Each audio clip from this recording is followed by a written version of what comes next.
Thank you. It's my honor to talk to you. Thank you. Thank you very much for the humanly way and the easiness in which you talk to us, and you make these things sound so simple. Thank you. Yeah, thank you. I think I'm going through a rather good phase of my life. And you're going through a very good phase of your life right now, yes. okay? But sometimes I hear these voices. Yes. And I have difficulty deciding if the voice is my intuition or if the voice is my mind. Yeah. Yeah. Okay. Anything to say on that? Yes. Because sometimes this resistance you talked about, I can see it's present. Yeah. And sometimes this voice brings fear. And then I know it's my mind. Is that a way to decide? Well, first of all, it will depend on whether these voices are coming randomly in your mind or whether they come at moments when you need to determine something or to move in a certain direction, when you need to make a choice. Is that when they show up, or do they just randomly go off in your head? Usually when I have to make a decision. Yeah. Let me tell you something about decision making. It is mostly mental. And this is why people procrastinate about whether they made the right decision or wrong one. Because decision making is not a natural part of the flow or the unfolding expression of your life and your spontaneity. You see? When you are really in touch or united in your heart energy, let's put it like this, you tend more to feel life and sense when something needs to go this way or not, more than a mental decision about it. You see? And this is why people often suffer from this kind of habit or the sense of need to decide ahead of time what is to be done.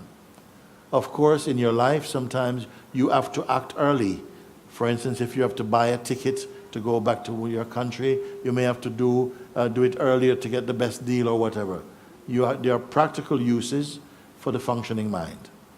But what I'm talking about is almost an abuse of mind, where we are pushing the mind into shapes which is premature to the needs of the moment.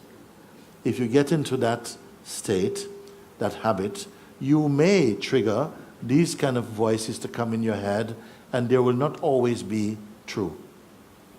Very often, they are oaks voices, and you don't want them. In the beginning, they can be just a kind of strangeness that comes from the mind itself. But if you're open to these type of voices, you may begin to invite entities that you don't want to become part. You're open to them, and then they also have a function to disrupt your mental health and to disturb your life flow. So I would say more to learn to be very quiet. Don't feel that life is forcing you to something. If life seems to be forcing an action, let it fulfill its action.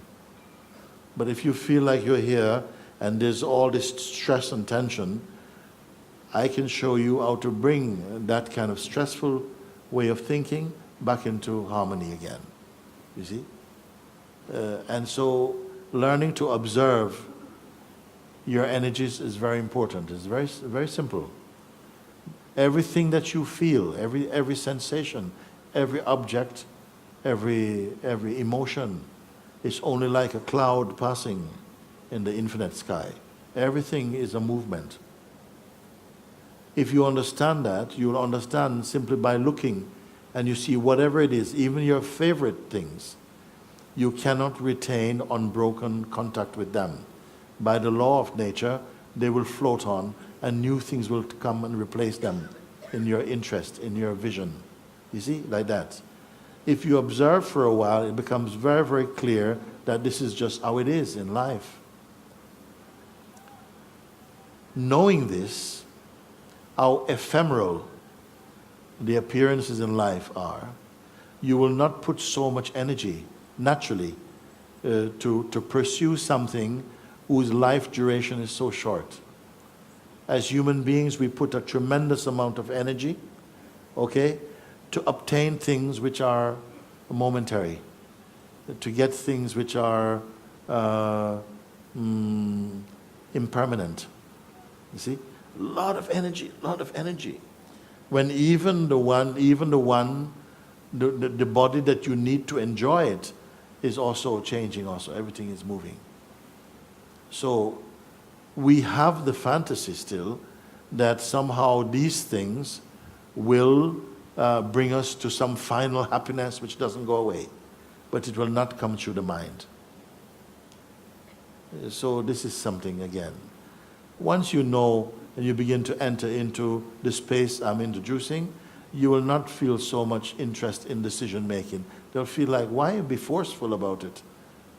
You'll be coming more from a stable place inside your being, which simply intuitively recognizes when something should move this way or that way, or simply just be quiet. You will just know it. And then you're moving with life in natural time with the universal or cosmic rhythm. Very few people are doing this, because we are taught to in some way, to manipulate life. And we are almost always acting too early, prematurely, you see? So that you never allow yourself to see that you can trust life. Because our actions are always coming out of a kind of haste. And these things, they will naturally change. I don't want to present them to you, say, you must do more of this, because it's not like that. Once this system comes into its natural rhythm and understanding, all of your life becomes a spontaneous, automatic harmony. This is what you must find. Not every single thing, you're consulting your tea leaves and all these things. No, you are naturally in the natural rhythm of life. You've got to feel it. Huh? Got to feel it. You will feel it and know it. The feeling and knowing will be the same. They'll be one thing. It's not separate. Mind and heart will be working in harmony more. This is very, very natural thing for you. If they are presented to you as though you must do them, you become a doer of actions. And that one is not natural. After a certain point, you come into trouble again.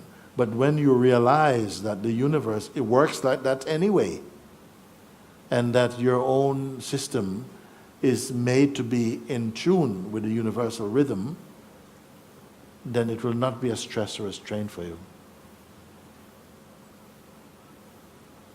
Thank you. Thank you. Amen.